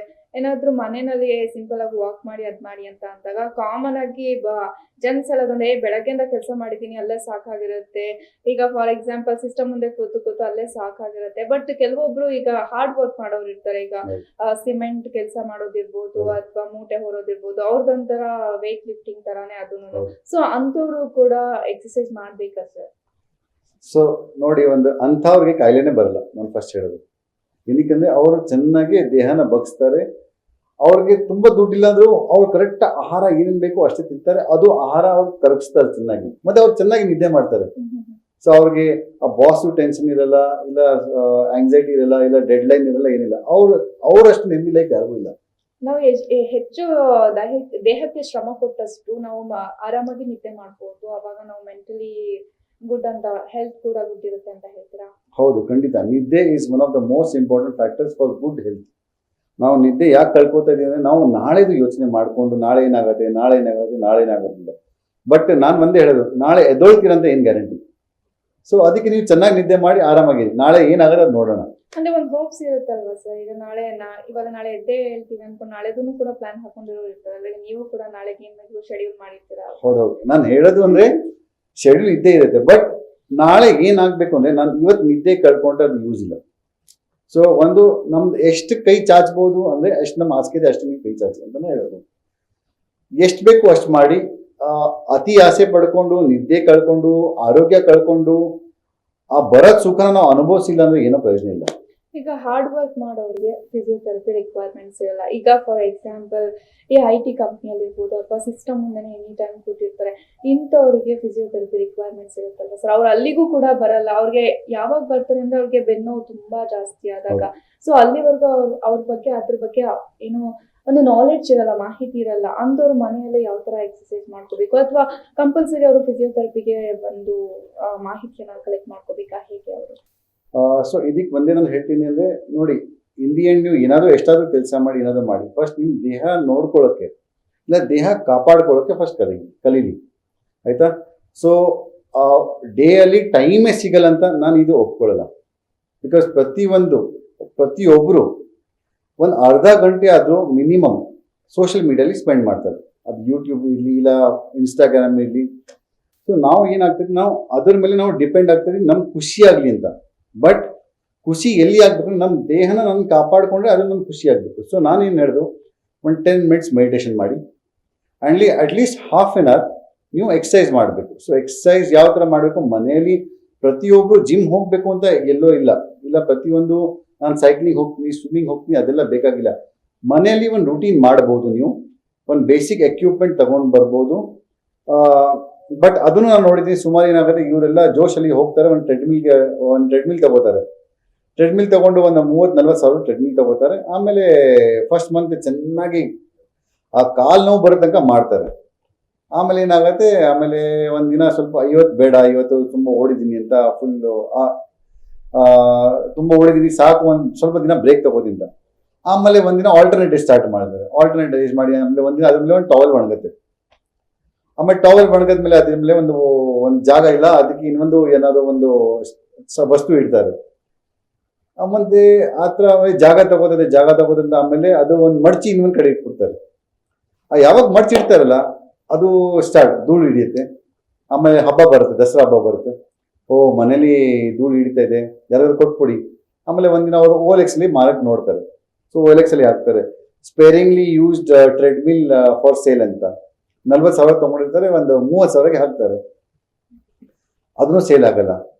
ಒಂದು 6 ತಿಂಗಳು ಟ್ರೈ ಮಾಡ್ತಾರೆ, 20 ಸಾವಿರ 15 ಸಾವಿರ ಮಾರಕ್ಕೆ ಹಿಡಿದಿದೆ. ಆಮೇಲೆ ನಮ್ಮಂಥವ್ರಿಗೆ ಫೋನ್ ಬರುತ್ತೆ, ಸರ್ ನಮ್ಮ ಹತ್ರ ಒಂದು ಟ್ರೆಡ್ಮಿಲ್ ಇದೆ, ಒಂದು ತಗೋತೀರಾ ಚೆನ್ನಾಗಿದೆ ಅಂತ. ನಾವು ಬೇಡ ಅಂತ ಹೇಳ್ತೀವಿ. 1 ಇಯರ್ ಬಿಟ್ಟು ತಗೋತಾರೆ, 1 ಇಯರ್ ಬಿಟ್ಟು ಫೋನ್ ಮಾಡ್ತಾರೆ, ಸರ್ ನಾನು ಫ್ರೀಯಾಗಿ ಕೊಡ್ತೀನಿ ತಗೊಂಡೋಗಿ ಅಂತ.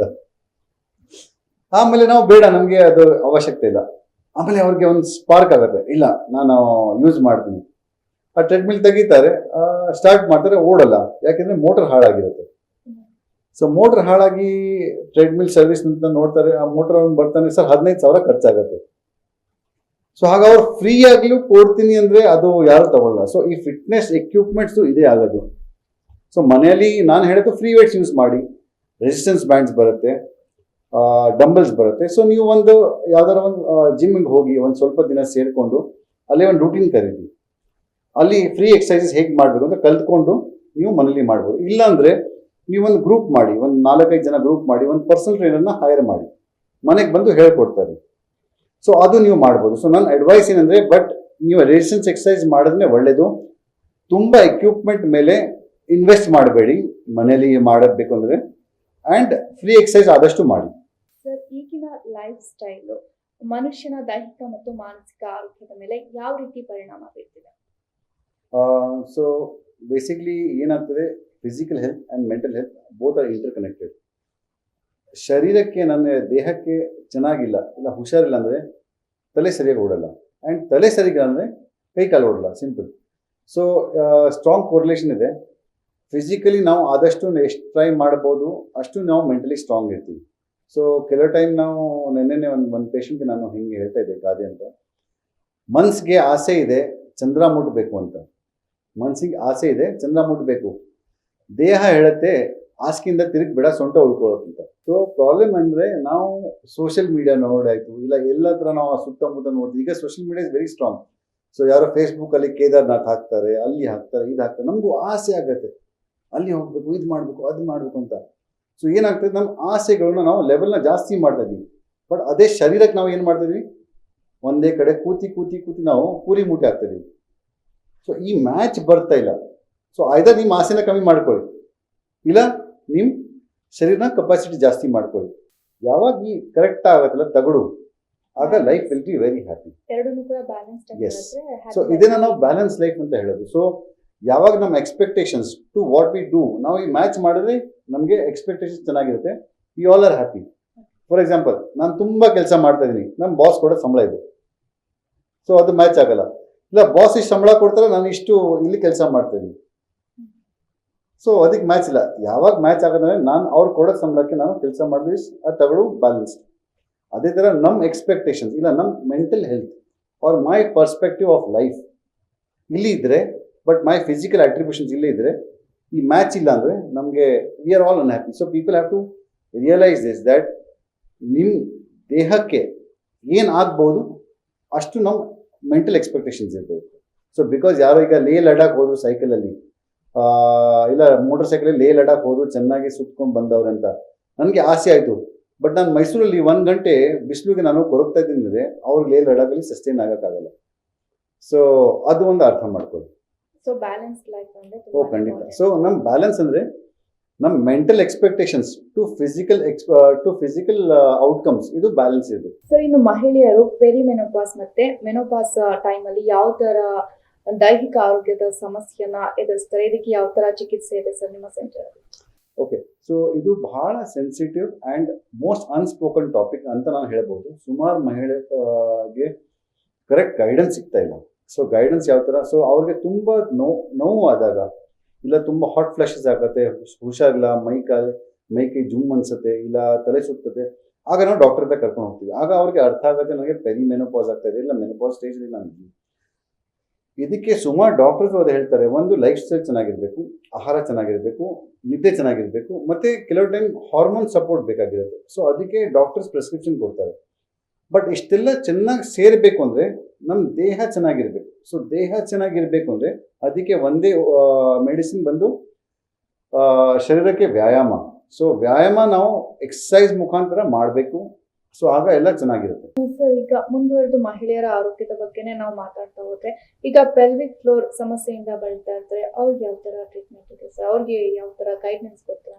So main thing pelvic floor problems ಆದಾಗ ಒಂದು it can be because of any infection.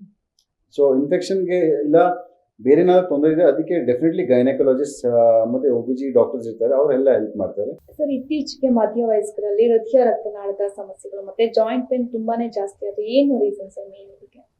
So ಇದು ಸುಮಾರು ಟೈಮ್ ನಾವು ಕೇಳ್ತೀವಿ. ಕೆಲವು ಟೈಮ್ ಫಾರ್ ಎಕ್ಸಾಂಪಲ್ ಸುಮಾರು ಪರ್ಸನಾಲಿಟೀಸ್ ಇದ್ದಾರೆ, ಅವರು ಜಿಮ್ ಮಾಡಿದಾಗ ತೀರೋದು, ಇಲ್ಲ ಹಾರ್ಟ್ ಅಟ್ಯಾಕ್ ಆಯಿತು, ಇಲ್ಲ ಬಟ್ ಆ ಥರ ನಾವು ನೋಡಿದ್ರೆ ದಟ್ ಈಸ್ ನಾಟ್ ಅ ಕಾಸ್. ಈಗ ನಾನು ಹೇಳ್ತೀನಿ, ಕೆಲವರು ಹೇಳ್ತಾರೆ ತುಂಬ ಎಕ್ಸಸೈಸ್ ಮಾಡಿದಾದ್ಮೇಲೆ ಹಾರ್ಟ್ ಅಟ್ಯಾಕ್ ಬಂದು. ತುಂಬ ಎಕ್ಸಸೈಸ್ ಮಾಡೋಕ್ಕಾಗಲ್ಲ ಪ್ರಪಂಚದಲ್ಲಿ ಯಾರೋ. ಈಗ ಒಂದು ಫಾರ್ ಎಕ್ಸಾಂಪಲ್ ಈಗ ಒಂದು ಉಸೇನ್ ಬೋಲ್ಟ್ ಅಂತ ಇದ್ದಾನೆ, 100 ಮೀಟರ್ಸ್ ವರ್ಲ್ಡ್ ಕ್ಲಾಸ್ ಅಥ್ಲೀಟ್. ಅವ್ರದ್ದೇ ವರ್ಲ್ಡ್ ರೆಕಾರ್ಡ್ ಇರೋದು. He runs the fastest for 100 metres. ನಿಮಗೆ ಅವ್ರ ಬಟ್ಟೆ ಹಾಕೊಂಡ್ರೆ, ಎಲ್ಲ ಅವ್ರ ಶೂಸ್ ಎಲ್ಲ ಕೊಟ್ಟರೆ ನೀವು ಆ ಸ್ಪೀಡ್ಗೆ ಹೋಗೋಕ್ಕಾಗಲ್ಲ. ಬಿಕಾಸ್ ನಿಮ್ಮ ದೇಹದ ಕೆಪಾಸಿಟಿ ಅದಿಲ್ಲ, ಅವನ ದೇಹದ ಕೆಪಾಸಿಟಿ ಅದಿದೆ. ಸೊ ಆ ಥರ ನೀವು ಈಗ ನಾನು ಜಿಮ್ಮಲ್ಲಿ ಎಕ್ಸಸೈಸ್ ಕೆಲವ್ರು ಮಾಡಿದ್ರೆ, ಈಗ ಕೆಲವು ಟೈಮ್ ನಾವು ಭಾರ ಎತ್ತೀನಿ, ನೀವು ನಿಮ್ಮ ಕೆಪಾಸಿಟಿ ಮಟ್ಟಂಗೆ ನೀವು ಭಾರ ಎತ್ತಬಹುದು. ಸೊ ಕೆಲವು ಟೈಮ್ ನಾವು ಕೇಳ್ಪಡ್ತೀವಿ, ನಾವು ಜಿಮ್ಮಲ್ಲಿ ಎಕ್ಸಸೈಸ್ ಮಾಡ್ತಾ ಸತ್ತೋದು ಅಂತ, ಇಲ್ಲ ತೀರೋದು ಅಂತ, ಹಾರ್ಟ್ ಅಟ್ಯಾಕ್ ಬಂದು. ಅದು ಬಿಕಾಸ್ ಅವ್ರಿಗೆ ಮುಂಚೆಯಿಂದ ಅದಕ್ಕೇನೋ ತೊಂದರೆ ಇತ್ತು. ಸೊ ಆ ಥರ ದಿನಕ್ಕೆ ಲಕ್ಷಾಂತರ ಜನ ಜಿಮ್ಮಲ್ಲಿ ಹೋಗ್ತಾರೆ, ಟ್ರೆಡ್ಮಿಲ್ ಮಾಡ್ತಾರೆ, ವೇಟ್ಸ್ ಎತ್ತಾರೆ, ಎಲ್ಲ ಸಾಯ್ಬೇಕಲ್ವ. ಬಟ್ ಪ್ರಾಬ್ಲಮ್ ಏನಂದರೆ ಅವರು ರೆಗ್ಯುಲರ್ ಮೆಡಿಕಲ್ ಚೆಕಪ್ಗೆ ಹೋಗಲ್ಲ, ರೆಗ್ಯುಲರ್ ಡಾಕ್ಟರ್ ಹತ್ರ ಹೋಗಲ್ಲ, ಇಲ್ಲ ಅವ್ರಿಗೆ ಬೇರೆ ಹ್ಯಾಬಿಟ್ಸ್ ಇರುತ್ತೆ. ಸೊ ಫಾರ್ ಎಕ್ಸಾಂಪಲ್ ಸ್ಮೋಕಿಂಗ್ ಇರುತ್ತೆ, ಇಲ್ಲ ಡ್ರಿಂಕಿಂಗ್ ಇರುತ್ತೆ, ಇಲ್ಲ ಡ್ರಗ್ಸ್ ಮಾಡ್ತಾರೆ, ಇಲ್ಲ ಲೈಫ್ ಸ್ಟೈಲ್ ಚೆನ್ನಾಗಿಲ್ಲ, ಇಲ್ಲ ಕೊಲೆಸ್ಟ್ರಾಲ್ ಜಾಸ್ತಿ ಇರುತ್ತೆ, ಸೊ ಬ್ಲಾಕೇಜಸ್ ಇರುತ್ತೆ. ಇವರೆಲ್ಲ ರೆಗ್ಯುಲರ್ ಚೆಕಪ್ಸ್ಗೆ ಹೋಗಲ್ಲ. ಸೊ ರೆಗ್ಯುಲರ್ ಚೆಕಪ್ಸ್ ಹೋದ್ರೇ ನಮಗೆ ಗೊತ್ತಾಗುತ್ತೆ ಏನು ತೊಂದರೆ ಇದೆ. ಸೊ ಆಸ್ ಐ ಸೆಡ್, ಇದೆಲ್ಲ ಒಂಥರ ವಿದ್ಯೆ. ಸೊ ಈ ವಿದ್ಯೆಗೆ ಒಂದು ಗುರು ಇರಬೇಕು. ಸೊ ಗುರು ಇಲ್ಲ ಅಂದರೆ ವಿದ್ಯೆ ಯಾವುದೂ ಸೇರಲ್ಲ. ಸೊ ಅದೇ ಥರ ಕೆಲವು ಟೈಮ್ ಟ್ರೈನರ್ಸ್ ಇರ್ತಾರೆ, ಇಲ್ಲ ಫಿಸಿಯೋಥೆರಪಿಸ್ಟ್ ಇರ್ತಾರೆ, ಅವ್ರಿಗೆ ಗೊತ್ತು. ಸೊ ಅವ್ರು ಹೇಳ್ತಾರೆ, ಸರ್ ನಿಮಗೆ ಇದೆಲ್ಲ ಟೆಸ್ಟ್ ಮಾಡಬೇಕು. ಸೊ ಟೆಸ್ಟ್ ಮಾಡಿದಾಗ ಗೊತ್ತಾಗತ್ತೆ ಏನೇನು ತೊಂದರೆ ಇದೆ ಅಂತ. ಸೊ ಅದೇ ಥರ ನಾನು ಹೇಳೋದು ಜಾಯಿಂಟ್ಸಲ್ಲಿ. ಸೊ ಜಾಯಿಂಟ್ ಪ್ರಾಬ್ಲಮ್ ಆದಾಗ ಜನ ಡಾಕ್ಟರ್ ಹತ್ರ ಹೋಗಲ್ಲ, ಇಲ್ಲ ಫಿಸಿಯೋಥೆರಪಿಸ್ಟ್ ಹತ್ರ ಹೋಗಲ್ಲ. ಅದು ತುಂಬ ಜಾಸ್ತಿ ಆದಾಗ ನಡೆಯಕ್ಕೆ ಆಗದೆ ಆ ಟೈಮಲ್ಲಿ ಹೋಗ್ತಾರೆ. ಬಟ್ ಯಾವಾಗ ಸ್ಟಾರ್ಟ್ ಆಗ್ತದೆ, ಸ್ವಲ್ಪ ನೋವು ಇದೆ, ಇಲ್ಲ ಸ್ವಲ್ಪ ಸ್ಟಿಫ್ನೆಸ್ ಆಗ್ತದೆ, ಏನಾದ್ರು ಉಜ್ತೀನಿ, ಇಲ್ಲ ಬಿಸಿನೀರು ಶಾಖ ಕೊಡ್ತೀನಿ, ಇಲ್ಲ ಸ್ವಲ್ಪ ದಿನ ಜಿಮ್ ಬಿಡ್ತೀನಿ, ಇಲ್ಲ ಸ್ವಲ್ಪ ದಿನ ಎಕ್ಸಸೈಸ್ ಬಿಡ್ತೀನಿ, ಆ ಥರ ಮಾಡ್ತಾರೆ. ಬಟ್ ಅದು ಪರಿಹಾರ ಅಲ್ಲ. ಸೊ ಹೇಳೋದಂದ್ರೆ, ಈಗ ಕೆಲವು ಟೈಮ್ ಒಂದು ಎಕ್ಸಾಂಪಲ್ ಹೇಳ್ತೀನಿ. ನಮಗೆ ಜ್ವರ ಬರುತ್ತೆ, ಜ್ವರ ಬಂದಾಗ ನಾವು ಒಂದು ಪ್ಯಾರಾಸಿಟಮಾಲ್ ಅಂತ ಮಾತ್ರೆ ತಗೋತೀವಿ. ಬಟ್ ಪ್ಯಾರಾಸಿಟಮಾಲ್ ಜ್ವರ ಕಮ್ಮಿ ಮಾಡುತ್ತೆ, ಜ್ವರ ಯಾಕೆ ಬಂತು ಅಂತ ಅದು ಕಮ್ಮಿ ಮಾಡಲ್ಲ. ಸೊ ಅದೇ ಥರ ಪ್ರತಿಯೊಂದು ವಿದ್ಯೆನ ನಾವು ಕಲಿಬೇಕು ಅಂದರೆ ಅದ್ರ ಬಗ್ಗೆ ಫಸ್ಟ್ ತಿಳಿದಿರೋದು ಒಂದು ಗುರುನ ನಾವು ಹೋಗಬೇಕು. ಸೊ ಆಗ ಅವ್ರು ಹೇಳ್ತಾರೆ, ಸೊ ಈ ಪ್ರಾಬ್ಲಮ್ ಆಗ್ತಾ ಇದೆ, ಈ ಪ್ರಾಬ್ಲಮಿಂದ ನಾವು ಇದು ಒಂದು ಮಾಡಬೇಕು. ಸೊ ಆಗ ಕರೆಕ್ಟ್ ಆಗುತ್ತೆ. ಸೊ ಇದು ನಾವು ಮ್ಯಾಚ್ ಮಾಡೋಕೆ ಆಗಿಲ್ಲ ಅಂದರೆ ಪ್ರಾಬ್ಲಮ್ ಜಾಸ್ತಿ ಆಗುತ್ತೆ. ಅದೇ ಥರ ಈ ಹೃದಯ ವಿಕಾರ ಆಗಿದ್ವಿ, ಇಲ್ಲ ಸೊಂಟ ನೋವು, ಮಂಡಿ ನೋವು, ಕೀಳು ನೋವು, ಅದೆಲ್ಲ ಜಾಸ್ತಿ ಆಗುತ್ತೆ. ಕರೆಕ್ಟ್ ವೇನಲ್ಲಿ ನಾವು ಲೈಫ್ ಹೌದು. ಮಾಡಬೇಕು. ಅದಕ್ಕೆ ಏನಾದ್ರು ಕರೆಕ್ಟ್ ಪರ್ಸನ್ ನ ಕಾಂಟ್ಯಾಕ್ಟ್ ಹೌದು. ಮಾಡಿದ್ರೆ so you have to meet professionals and get good advice from them. Sir, ಈಗ ಇಷ್ಟು ವರ್ಷದಿಂದ ನೀವು ಫಿಸಿಯೋಥೆರಪಿ ಸೆಂಟರ್ ನಡೆಸ್ತಾ ಇರ್ತೀರಾ, ನಿಮ್ಗೆ ಮೋಸ್ಟ್ ಚಾಲೆಂಜಿಂಗ್ ಅಂತ ಅಂದಿರೋ ಯಾವ್ದಾದ್ರು ಪೇಷಂಟ್ ಇದಾರಾ? ತುಂಬಾ ಯಾವ್ದಾದ್ರು ಕೇಸ್ ಇದೆಯಾ? ಆ ಥರ ನಮ್ಮ ಹತ್ರ ಸುಮಾರು ಕೇಸಸ್ ಇದೆ. ಆ್ಯಂಡ್ ಒಂದು he was my college friend only. And ಅವನು ಬ್ಯಾಂಗ್ಳೂರ್ ಹೋದಾಗ ಭಾಳ ದೊಡ್ಡ ಆಕ್ಸಿಡೆಂಟ್ ಆಗಿತ್ತು. ಗಾಡಿ ರೋಲ್ ಓವರ್ ಆಗಿ he had almost 27 fractures in his body. ತುಂಬ ಬ್ಯಾಡ್ ಸ್ಟೇಟಲ್ಲಿ ಇದ್ದ. Almost 35 days he was in ICU and he was in coma. And one of the top doctors in Mysore saved his life, Dr. Ajay Hegde ಅಂತ ನಮ್ಮ ಗುರುಗಳು ಅವರು. And ಅದಾದಮೇಲೆ challenging was to get him back to his life. So back to his life ನಾನು all the credit I will give to his family.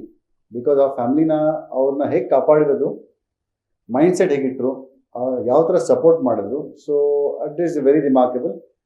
And definitely god has saved his life. ನಾನು ಏನೋ ಅಲ್ಲಿ ಕೆಲಸನೇ ಮಾಡಿಲ್ಲ ಆ ಥರ ಹೇಳಬೇಕು ಅಂದರೆ. ಬಟ್ ನಮ್ಮ ಕೆಲಸ was to guide what to do. And it took us time. But frankly speaking ಅವನಿಗೆ ನನ್ನ ಮೇಲೆ ಫೇತ್ ಇತ್ತು, ಏನೋ ಇವನು ಮಾಡ್ತಾವನೆ. ಆ್ಯಂಡ್ ಅಂಥ ಕೇಸಲ್ಲಿ ಫಿಸಿಯೋಥೆರಪಿ ಇಸ್ ನಾಟ್ ಈಸಿ.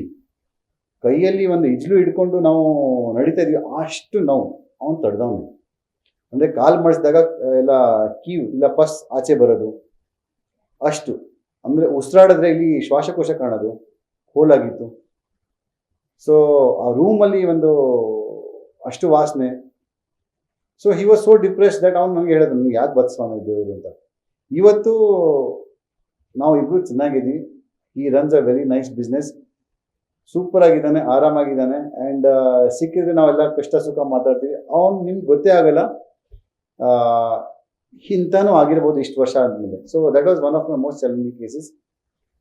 ಮತ್ತು ಇನ್ನೊಂದು ಚಾಲೆಂಜಿಂಗ್ ಕೇಸ್ ಬಂದು, ನಾನು ಪುಟ್ಟ ಹೆಜ್ಜೆ ಅಂತ ಒಂದು ಸಂಸ್ಥೆ ಇದೆ, ಆಶಾ ಕಿರಣ ಹಾಸ್ಪಿಟಲ್, ನೀವು ಕೇಳಿರ್ಬೋದು. ಅಲ್ಲಿ ನಾವು ವಿಕಲಾಂಗ ಮಕ್ಕಳನ್ನ ನೋಡಿದ್ವಿ. ಸೊ ಸುಮಾರು ವಿಕಲಾಂಗ ಮಕ್ಕಳು ಬರ್ತಾರೆ. 27 ದಿನದಿಂದ ನಾನು ನೋಡಿರೋದು 3 ತಿಂಗಳಿಂದ ಚಿಕ್ಕ ಚಿಕ್ಕ ಮಕ್ಕಳು, ಮರಿ ಮಕ್ಕಳು ಅಲ್ಲಿ ನಮ್ಮ ಹತ್ರ ಬರ್ತಾರೆ.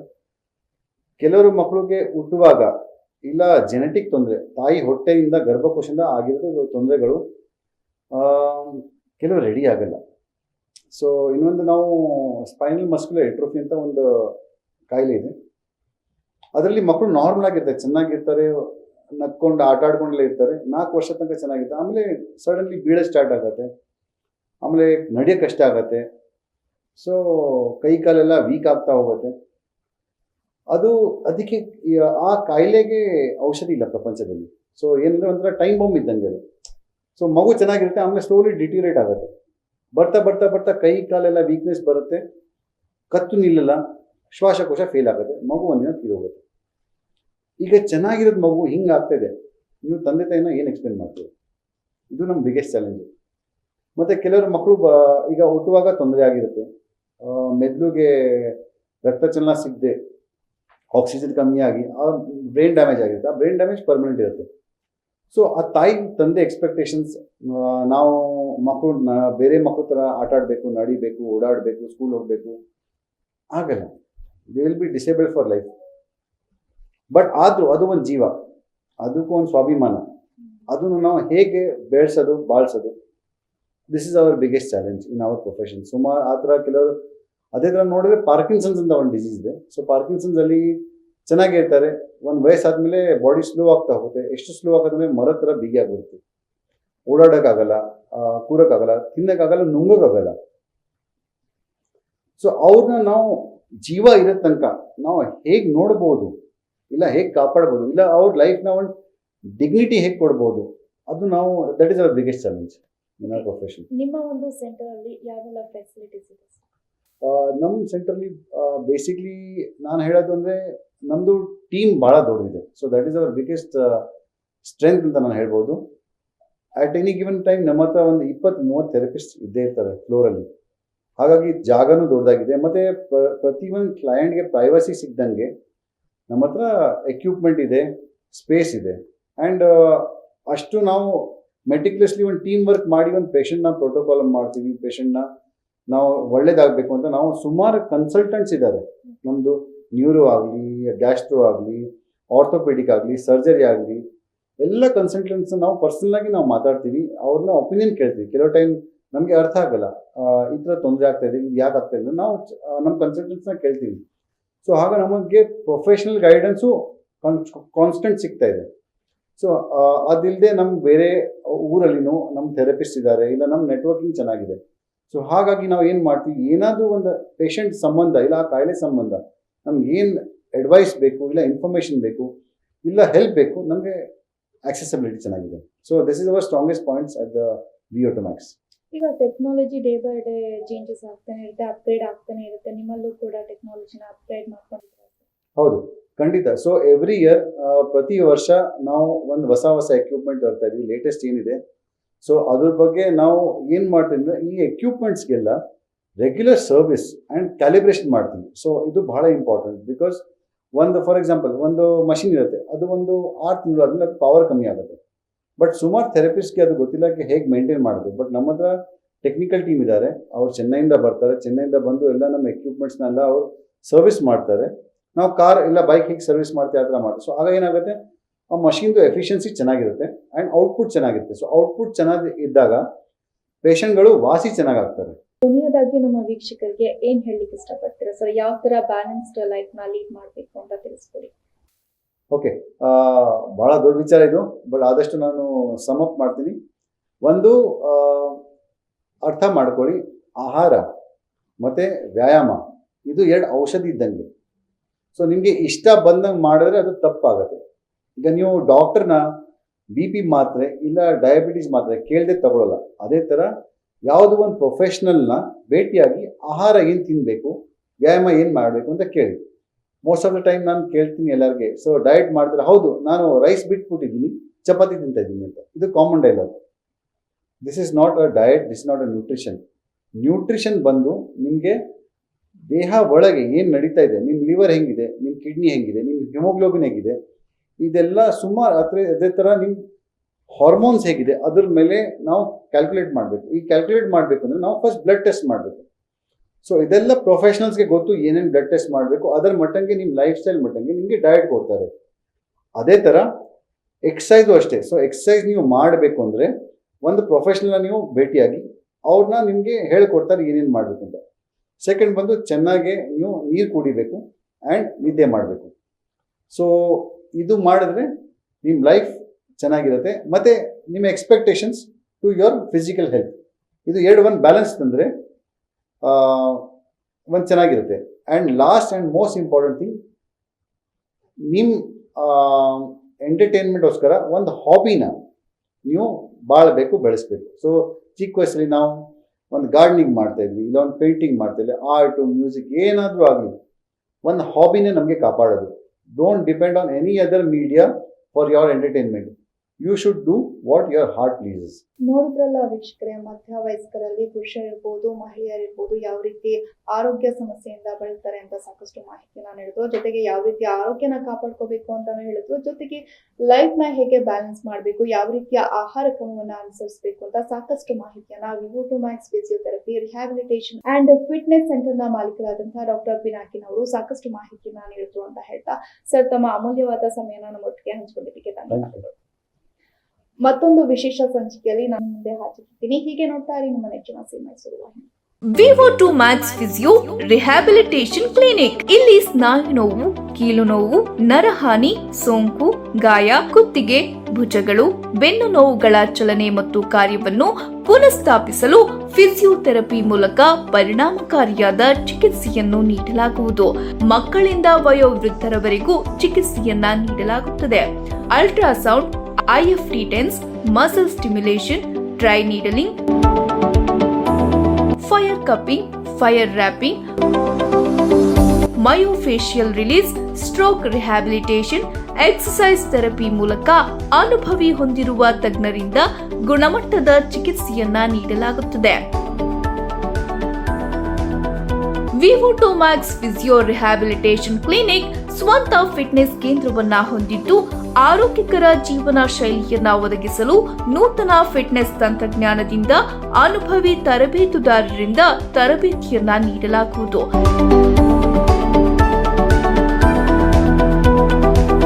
ಇದಲ್ಲದೆ ಕ್ರೀಡಾ ಅಥ್ಲೆಟಿಕ್ಗಳಿಗೆ ಶಕ್ತಿವರ್ಧನೆ, ಚಾಕಚಕ್ಯತೆ, ಕ್ರೀಡಾ ಕೌಶಲ್ಯದ ಜೊತೆಗೆ ವೈಜ್ಞಾನಿಕ ಮತ್ತು ರಚನಾತ್ಮಕ ತರಬೇತಿಯನ್ನ ನೀಡಲಾಗುವುದು.